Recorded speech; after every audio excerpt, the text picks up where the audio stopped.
Hi friends, আমি Soma's cooking চ্যানেলে আপনাদের সবাইকে স্বাগত। আজ আমি আপনাদের সুজি দিয়ে খুবই স্বাস্থ্যকর একটি নাস্তা রেসিপি বানিয়ে দেখাবো। নাস্তাটি তৈরি হবে একদম নরম তুলতুলে। সকালে তৈরি করলে সারা দিন ধরে এরকমই নরম থাকবে, আর খুবই অল্প উপকরণ দিয়ে ঝটপট এই নাস্তাটি বানিয়ে নেওয়া যায়। তারপর যে কোনো সবজি, চাটনি অথবা চা কফির সাথেও এই নাস্তাটি আপনারা সার্ভ করতে পারেন। খেতেও ভীষণই টেস্টি হয়। চলুন তাহলে এখন এই রেসিপিটি দেখে নিন। ভিডিওটি ভালো লাগলে লাইক ও শেয়ার করার অনুরোধ রইল। সুজির তৈরি এই নরম তুলতুলে নাস্তাটি তৈরি করার জন্য প্রথমে নিয়েছি বড় একটি মিক্সিং বোল। মিক্সিং বোলের মধ্যে নিয়ে নিলাম 1 কাপ সুজি আর দিয়ে দিলাম 1 কাপ টক দই। এখানে 150 গ্রাম টক দই রয়েছে। তার সঙ্গে দিয়ে দিলাম হাফ কাপ জল। এখন সবকিছু একসঙ্গে ভালো করে মিশিয়ে নেব। সবকিছু একসঙ্গে ভালো করে মিশিয়ে নেওয়ার পর এখানে দিয়ে দেব আমি স্বাদ অনুযায়ী নুন। এবার দিয়ে দেব 2 চামচ চিনি। চাইলে নাস্তাটি আপনারা চিনি ছাড়াও তৈরি করতে পারেন, আবার চাইলে চিনির পরিমাণ বাড়িয়েও নিতে পারেন। এখন আবারও সবকিছু একসঙ্গে মিক্স করে নিতে হবে।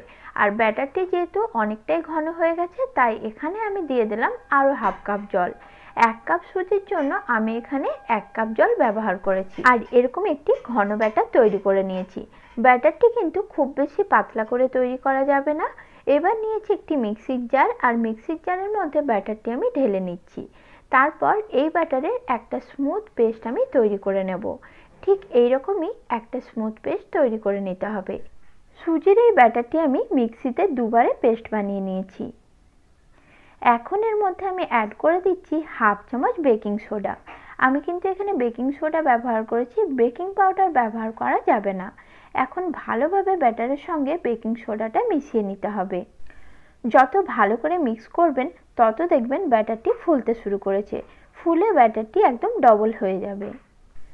হাতের কাছে বেকিং সোডা না থাকলে আপনারা এখানে ইনো পাউডার 1 চামচ অ্যাড করতে পারেন।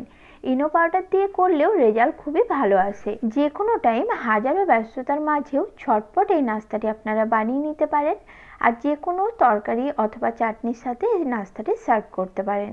দেখুন ব্যাটারটি 1 মিনিটের জন্য আমি খুব ভালো করে ফেটিয়ে নিয়েছি। এখন নাস্তাগুলো তৈরি করে নেব। তার জন্য আগের থেকে ফ্রাই প্যান গরম হতে রেখেছিলাম। এখন এর মধ্যে আমি 1 হাতা ব্যাটার দিয়ে দিচ্ছি।